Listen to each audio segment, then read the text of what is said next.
আল্লাহু আকবার, আল্লাহু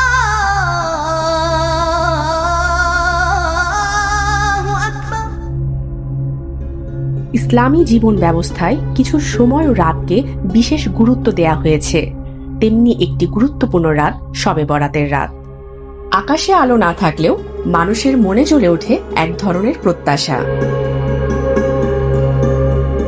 আজ শবে বরাত ইসলামী ধর্মাবলম্বীদের কাছে এক গুরুত্বপূর্ণ রাত, যে রাতকে ঘিরে রয়েছে ক্ষমা, প্রার্থনা আর ভবিষ্যতের বিশ্বাস। শবে বরাত আরবি ভাষায় যার অর্থ মুক্তির রাত। ইসলামী বিশ্বাস অনুযায়ী এই রাতে আল্লাহ তাআলা মানুষের গুনাহ মাফ করেন।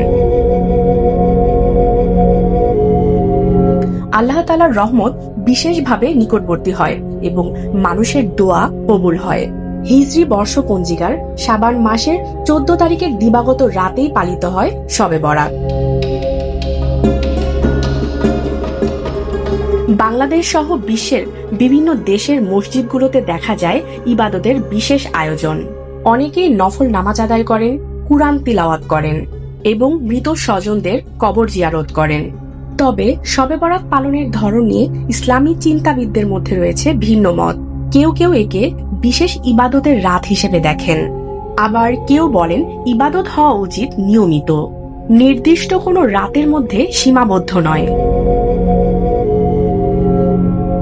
বাংলাদেশে শবে বরাত উপলক্ষে অনেক এলাকায় নেওয়া হয়েছে বিশেষ নিরাপত্তা ব্যবস্থা। পটকা ও আতশবাজি ব্যবহারে নিষেধাজ্ঞা আরোপ করেন প্রশাসন, যাতে ধর্মীয় অনুভূতি ও জননিরাপত্তা দুটোই বজায় থাকে। সব মিলিয়ে শবে বরাত কারো কাছে ক্ষমা চাওয়ার রাত, কারো কাছে আত্মসমালোচনার সুযোগ, আর কারো কাছে নিছকই এক শান্ত মধ্যরাত, যেখানে মানুষ তার নিজের ভেতরের হিসাবটা একটু মিলিয়ে নিতে চায়। শবে বরাত তাই শুধু একটি ধর্মীয় রাত নয়, এটি অনেকের কাছে নিজেকে নতুন করে দেখার একটি উপলক্ষ।